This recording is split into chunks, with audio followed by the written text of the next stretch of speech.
Hello and namaste, I am Pratima. So last month we saw a lot of smartphone launches from various brands, and it seems like the launch spree is continuing in February as well. Right now I am using the OnePlus 9RT as my daily driver, while all of our team members have been pretty occupied with at least one smartphone to test. One such phone is the Xiaomi 11i Hypercharge, which we have been testing for almost 3 weeks now. If you're not aware, it is Xiaomi's latest mid-range smartphone for the Indian market and the successor of the incredibly popular Mi 10i from last year. In China, it goes by Redmi Note 11 Pro Plus 5G, and the company might even launch this phone with a different name elsewhere. As for the price, it starts at 27,000 Indian rupees for the base 6128GB variant and 29,000 Indian rupees for the 8128GB model. So yeah, it's priced way too higher than the Mi 10i. In Xiaomi's defense, they have included this 120-watt charger inside the box, which itself costs 4,000 Indian rupees according to the global VP of Xiaomi, Mr. Manukumar Jain. Goes on without saying that this charger is insanely fast and can take this phone from 0 to 100% in just about 18 minutes. But what about other crucial aspects of this device? Is it on par with the competition? Let's find out, but before that, allow me to address how beginners in the field of trading and investing often face a hard time due to lack of a professional advisor. A financial expert helps you identify areas of opportunity. To avoid such scenario, let me introduce Motilal Oswal. They are one of the best brokerage companies in India with an experience of 30 plus years and 22 plus lakhs customers. What's unique about them is, number one, with Motilal Oswal, you're allotted a financial advisor who keeps in touch with you to answer all your queries. Number two, you get enormous benefits along with a free demat account. Number three, you will need to pay zero maintenance charges. To get started, all you need are your PAN card, Aadhaar card, and bank proof. Plus, new account openers are eligible for welcome basket worth Rs 25,000, which includes all their AI-based tools and first month free brokerage. You also get to invest at your ease from your mobile app or phone calls whenever you wish. Click on the link given in the description to open an online demat account with Motilal Oswal now. So starting with the design and build quality, I must say that it's quite different from what other Xiaomi phones looked like in the past. It has this boxy looking form factor which is reminiscent of the iPhone 13 series. And if you use it without a case, you might have a difficult time holding it because of the sharp edges. But over time, you should get used to it. The back here is made of glass and feels plenty premium. I have it in this light green color that looks quite refreshing and does not gather too many fingerprints and smudges.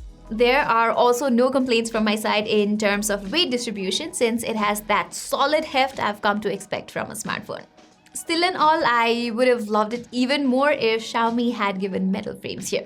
But I completely get it since it's a part of the cost-cutting measure. Xiaomi still offers an IP53 rating on the 11i Hypercharge and is among the few brands to provide such splash-resistant properties on its budget and mid-range phones. Moreover, you also get an IR blaster and a 3.5mm headphone jack here. The latter, as you know, is pretty rare these days, even on mid-range phones, so that is something we got to admire about Xiaomi. On the other hand, the volume rockers here are not the most tactile ones, but they get the job done. This power button doubles as a capacitive fingerprint sensor as well, which is fast and accurate, and definitely faster than the one you get on cheaper Xiaomi phones like the Note 11. Alright, over onto the front, we are greeted with a 6.7 inches display that ticks all the boxes, at least feature-wise, that you can expect from a phone of this price in 2022. This AMOLED screen refreshes at 120Hz and is complemented by a faster 360Hz dot sampling rate, up to 1200 nits of brightness, HDR10 compliance, Wide 1L1 certification, and whatnot. For protection, Xiaomi has gone with the good old Gorilla Glass 5. In actual real-world usage, this display is, say, better than last year's Redmi Note 10 Pro and slightly inferior to the one you get on the Mi 11X or the Poco F3. Plus, in the recommended vivid picture profile, the colors are slightly more punchy and vibrant, but it looks really good. The smaller bezels and a tiny punch hole cutout further improve the overall viewing experience. As expected from an AMOLED panel, the contrast here is top level, which is especially noticeable when watching content with a dark ambience. This display can also get plenty bright and you will have no issues texting or checking your messages even if you're outdoors. However, the minimum brightness on this thing is a bit higher, so not the most comfortable experience if you happen to be a night owl. Plus, one underlying issue that I faced with this display is that whenever I tried watching HDR videos on Netflix, there's this weird pale hue and over sharpening going on which completely ruins the experience. I don't know if this is the new MediaTek Dimensity 920's inability to process HDR videos effectively, or I have Netflix to blame. At the end of the day, the frustrating thing is that despite multiple reports from both the general users as well as a few reviewers, I have not received any updates addressing this issue. So Xiaomi should really look into such issues and try to fix them ASAP, because you know what, Xiaomi does not have the best of reputation when it comes to their software. Here, apart from the poor dark mode implementation in some apps and some frequent freezes in Messenger, I haven't faced any major issues with MIUI on this one. But to be honest, you never know what you will stumble upon in the future. Likewise, I am pretty surprised to see Xiaomi not specifying the number of years of guaranteed software updates for the 11i and the 11i Hypercharge. This is a bit concerning because the company did promise 3 years of OS updates for the 11 Lite NE, which is cheaper than this phone. So I think they need to maintain some level of consistency going forward. Now, getting to the performance side of things, the Dimensity 920 has fared really well so far. If I have to compare, it is on par with the Snapdragon 778G, but certainly not as good as the Snapdragon 870 or the Dimensity 1200. Nonetheless, you will definitely enjoy using the Xiaomi 11i Hypercharge. It's respectably fast enough, apps open quickly, and multitasking has not been an issue either with the 8GB RAM variant that I have. But having used so many phones with the Snapdragon 870 or the Dimensity 1200 chip lately, this one feels a tad bit slower. Then again, if you are coming from a budget or a mid-range phone, it's going to feel faster and also smoother with that 120Hz display. Another thing where the Dimensity 920 is good at is handling thermals. Be it while gaming or using heavy apps, this thing does not throttle at all. If you recall, MediaTek processors were always a victim of overheating, and to come from that to this is a job well done. Likewise, I'm also pretty satisfied with its gaming performance. Here, you can play most games at high settings with 100% stability. PUBG Mobile plays smoothly at 60 FPS with graphics set to smooth and frame rates to extreme. If you want better visual instead, you can set the graphics to HDR and frame rates to Ultra, although the frame rates go down to 40 FPS here. Similarly, Call of Duty is another high-end game that takes a toll on the graphics, but the Xiaomi 11i Hypercharge gives a stable 60 FPS in high graphics and very high frame rates. Genshin Impact, however, is not enjoyable in the highest of settings. So you'll need to dial down the settings to 30 FPS and the overall stability jumps from 71% to 94%. Likewise, most 120 FPS games like Mech Arena and Oddmar can hit 120 FPS even in the highest of settings, which means that Xiaomi has optimized these games well for this phone. Additionally, the stereo speaker here is quite good. It can get plenty loud with a decent level of mids and vocals. It's obviously not as good as the premium phones, but you should enjoy listening to music or podcasts from this speaker setup. Don't take it too personally.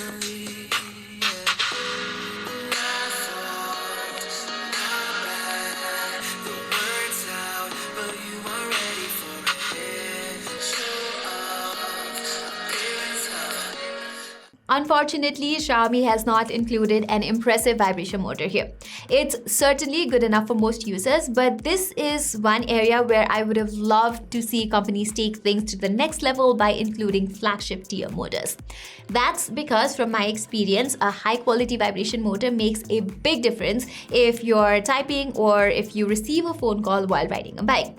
Similarly, given the price tag, I believe the camera is one area where Xiaomi's mid-range phones do not provide the best possible optimization, and the same applies with this phone too.